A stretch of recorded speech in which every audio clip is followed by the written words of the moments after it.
Welcome to The Right Angle, the podcast that's more about the process than perfection.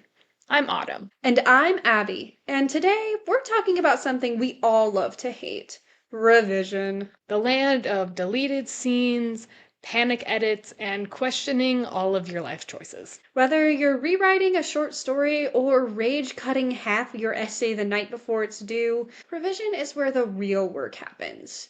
Or at least where the spiraling starts. So let's start where all chaotic revision journeys begin.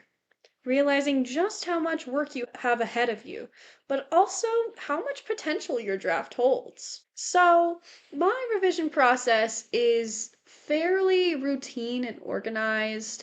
I outline aggressively before I go and revise in many different stages. Well, I usually spend a lot of time highlighting my document in different colors and leaving comments everywhere, pointing out what needs fixing or revising. It's like a giant puzzle I'm trying to piece together. Also, the amount of times I don't even look at my last version before I just start rewriting, it's like I don't want to subject myself to a worse version of what I'm writing. I think that's called character growth or fear. It's kind of hard to tell sometimes. It's okay, our processes are still processes. Whatever gets us from this sucks to this slaps. So, what actually is revision? Well, revision is the process that is not just the simple grammatical edits. It is this almost starting over, deleting passages, reordering and organizing sometimes the entire piece.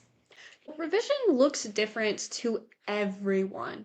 And this is a topic that a lot of writing scholars are really interested in because of just how diverse people's revision strategies are.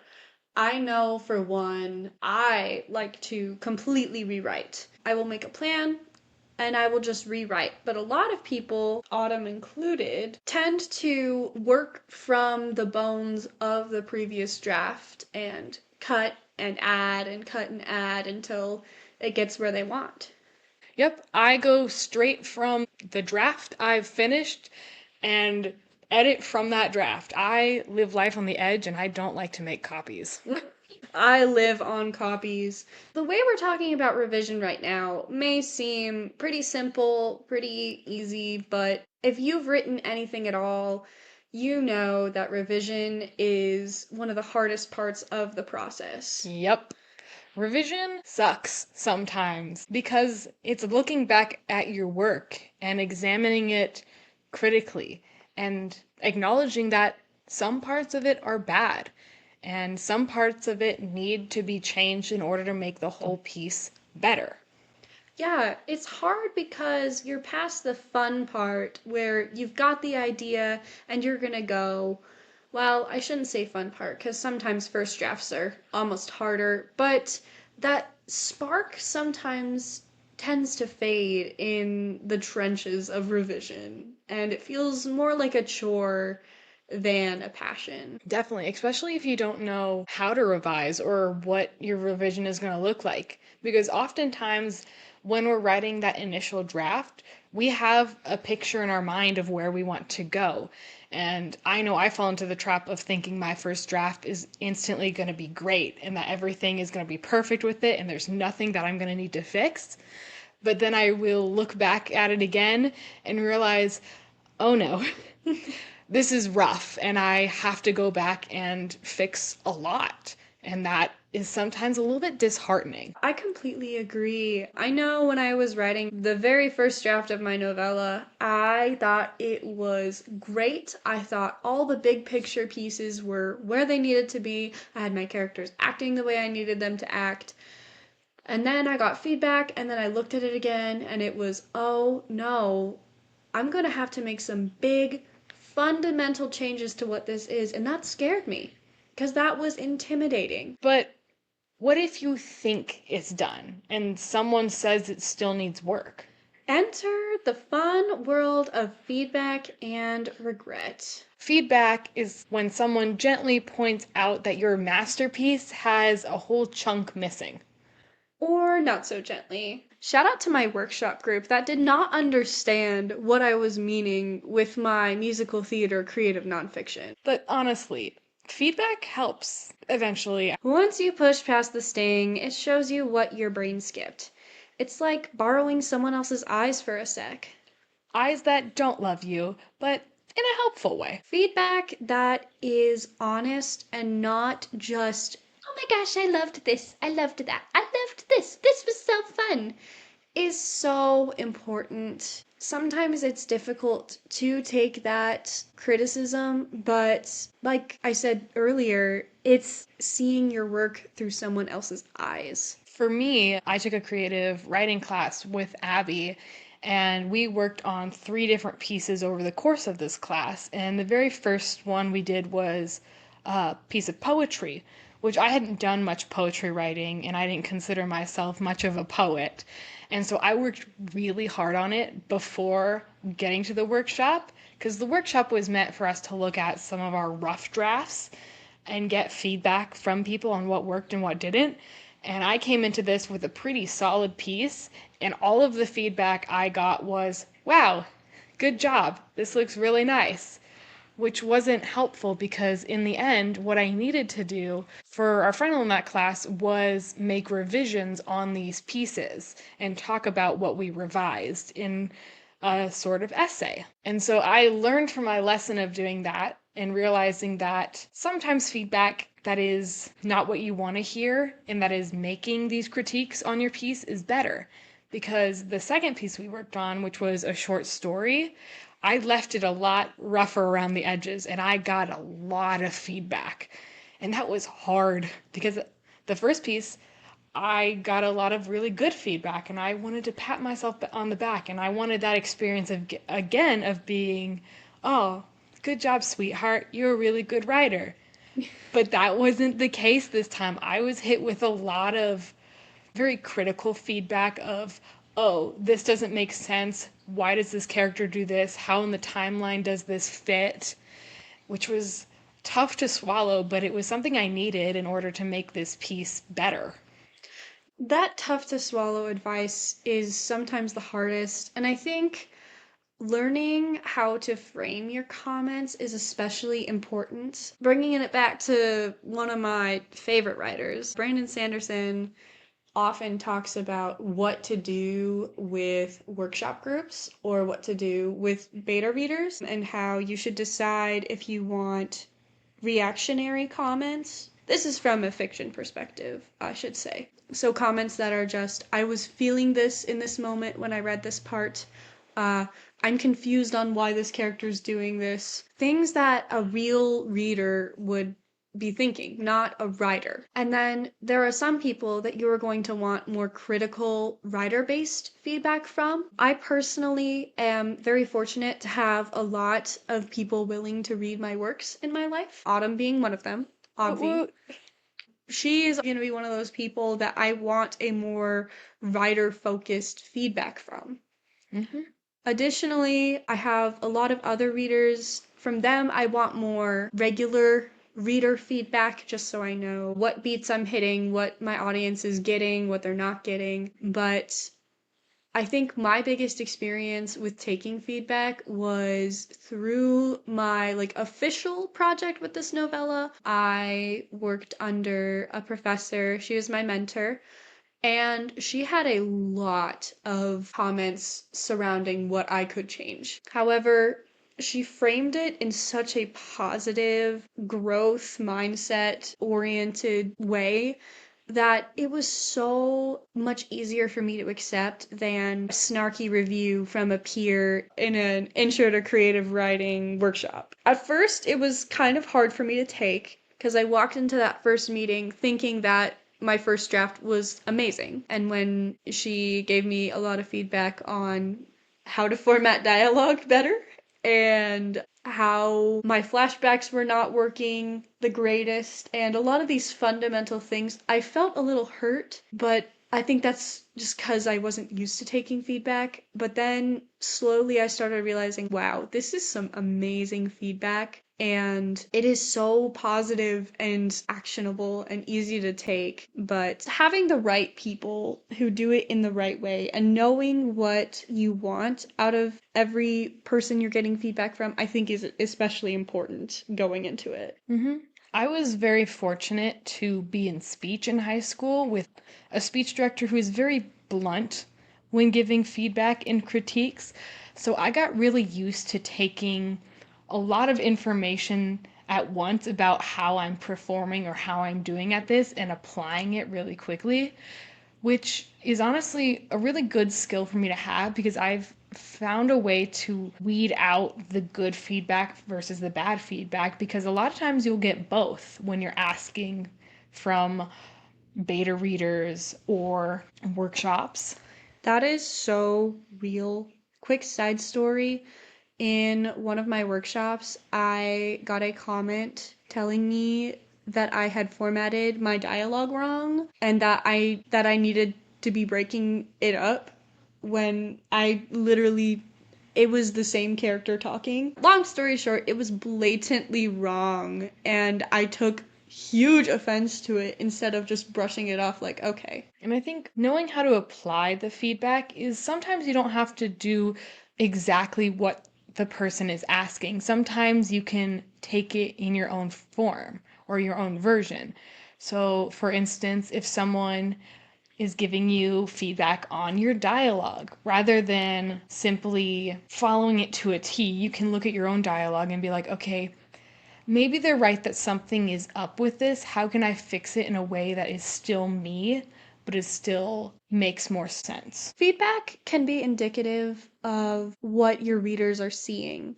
So if people are giving you writing suggestions that are not completely right, they can imply what that reader is seeing and what you may need to fix, though it may be different from their actual advice. And sometimes you get really interesting feedback on your story because people have different perspectives and everyone is unique and they might see something that you could do that you would have never originally thought up.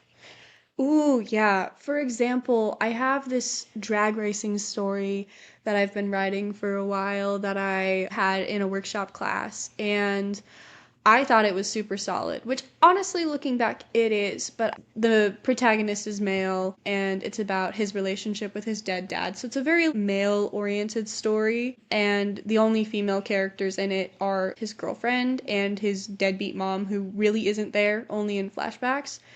And I got a comment from a classmate saying, "Hey, this is really great, but I think your female characters are kind of stuck in these traditional female roles, and I'd like to see them kind of inch outside of it. It's okay that, they're the mom and the girlfriend, but I want to see them be a little more than that." And I was like, "Oh my gosh. I would have I would have never seen that because I've been so stuck trying to get these like man voices right because I'm not one that I completely forgot to give that extra amount of depth to these like really minuscule characters." Yeah. For me, I wrote a short story for one of our classes about a siren and an old man both dealing with grief and loss. That one is so good. I love it. And these two characters, when interacting, don't talk much. And so it's a lot of showing how they care about each other through their actions. And one of the workshop people brought up the fact that because there was a moment where a little bit of a trigger warning, the siren is contemplating death a little bit. Mhm. And then she comes to the realization by looking back at this old man who she's become friends with and realizing that he's overcome his grief, that she wants to continue living. And in my initial draft, it was a very quick turnaround. And one of the my peers suggested me sitting on this more, letting this scene air out and take more time because it's a big decision and it's not something that's just going to happen overnight. Sometimes you're not revising, you're avoiding. Exactly. You tweak a word, you adjust the line spacing, you reorder two sentences, and say you worked for 2 hours. At a certain point, you're not making it better. You're just afraid to be done. I call this procrastinapolishing. It feels productive, but it's just fear in a trench coat. So, how do you know when to stop? You don't. Yeah, in my experience, I used to do this a lot. I tend to do this more when it's assignments that I don't want to do. I don't do this as much on my passion projects anymore, but I feel like this isn't real revising, but it's the revising that you tell yourself that it's revising. I know when I was working on my poetry piece for my creative writing class for our final revision, I kept tweaking the words, adjusting them around because I wasn't ready to let this poem go yet because I enjoyed the process of writing it so much that I didn't want to stop and I didn't want to give it to the world to have because it was close to me and it was my precious little baby. Yeah, living in that writing process, I mean, sometimes it's so hard to know when to stop. For me personally, and we'll get into this a little bit later, I've kind of fallen in love with my revision process. And I just love rewriting my stuff over and over, and I'm scared that I won't know how to stop. But some advice I got from my writing mentor the last time I met with her was you'll know when it's done when you start to change fundamentally what you want the piece to say. I think I've already brought that up on the podcast, but it's a piece of advice that I think about a lot because I'm monitoring myself like, okay, am I changing what I want this to say? Am I changing what it is fundamentally? Because sometimes it's hard to tell whether or not you're making a good change just because you've gotten in the habit of making changes. Mm-hmm. Definitely. It's addicting to keep changing it and keep adding these new ideas.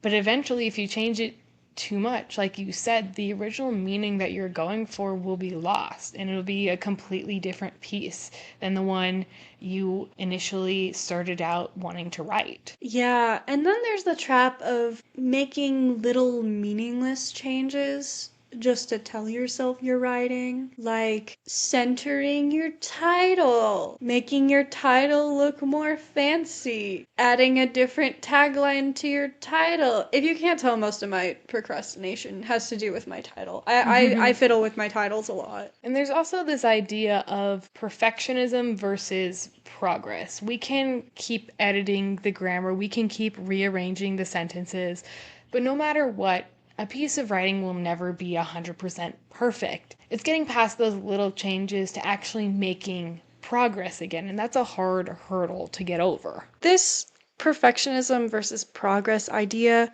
goes into a threshold concept that we've been talking about in our advanced writing class.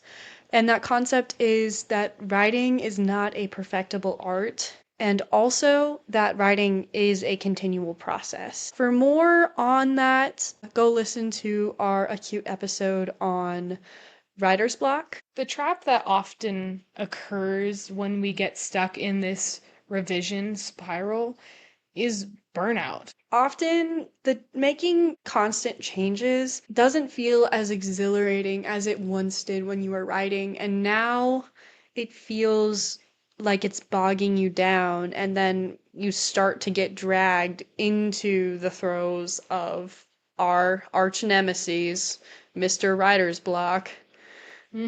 It feels almost like a chore sometimes, and chores aren't fun to do. And Mhm. when writing becomes a chore, it takes the passion out of it, it takes the love out of writing. In dealing with burnout, honestly, I would say I feel like sometimes it is a natural part of the process and it's not completely avoidable, and it is okay to feel burnout on your passion projects. 100%. I feel like even the big writers who make multi-million dollars on writing, they feel it too. They talk about it too. So I feel like it's just a part of the human condition. I feel like excessive burnout is due to other life factors most of the time. But despite all that mess, there is something kind of beautiful about revision, right? Right? But real talk, there is something magical about taking a first draft and seeing it transform into something strong and clean and actually kind of brilliant. It's like looking at a blurry photo and suddenly, click, it comes into focus. Even just moving one paragraph can sometimes make everything snap together, or fixing a character's motivation, or cutting that one line you were clinging to, but knowing deep down it wasn't working. I've done that. When you stop protecting the words and start protecting the story, that's where the good stuff lives. I wholeheartedly agree. As I've mentioned previously, this year have kind of fallen in love with revision, specifically rewriting as revision. I adore it. I am finding it much more fun and less scary, oddly, than writing the first draft. 'Cause my first draft felt like uncharted waters. This feels like I'm taking all these pieces and I'm rearranging it to make it fit together. Another thing that my mentor also mentioned was my setting being a labyrinth probably needed to have something interesting at the center. Otherwise, why is it a labyrinth? Why is it not just some building? And that kind of all clicked together when I was calling one of our future guests. Stay tuned. But I had this tree kind of towards the edge of this setting that wasn't really important, and I thought, wait, what if this tree, this important tree, is the center of the labyrinth, and all of its walls are its roots growing outwards into this labyrinth-like pattern. And ever since then, every version I've written, my characters have felt so much more grounded in place, and also my setting is just so much cooler. Yeah, I think a moment that happened when I was revising my short story about the siren and the old man was someone suggested that there needed to be more interactions between them before we get to the climactic moment where he saves her life. Hmm. And one of those moments I came up with is in my story, there is this massive forest that this old man has been planting for years as a way to cope with his grief. And one day the siren follows him out there and just watches him plant these trees. And he's able to sense her there. And at one point, she leaves. And when he turns around to see where she'd gone, he sees just a little mound of dirt as a symbolic act that she was planting trees with him. And it was a very simple moment to add, but it helped show the relationships between these two characters so much more because this whole story is about relationships between people and how we deal with grief together. And that's when the story really kind of fell into place. And I focused more on these little moments and these little ways to tell what is happening without having to get too bogged down by the big ideas. Often I feel like the big changes tend to be the ones that make me fall in love with my writing again. Yeah, same. So if you're knee deep in revision, Just know you're not alone. It's a swamp, and hey, we live here too. but no, you're also sculpting something. And yeah, it might feel like chaos now, but trust the process. You're getting closer. So that's it from the right angle, where we know the real story is in the process, not the product. Until next time, write boldly, revise gently, and stay weird.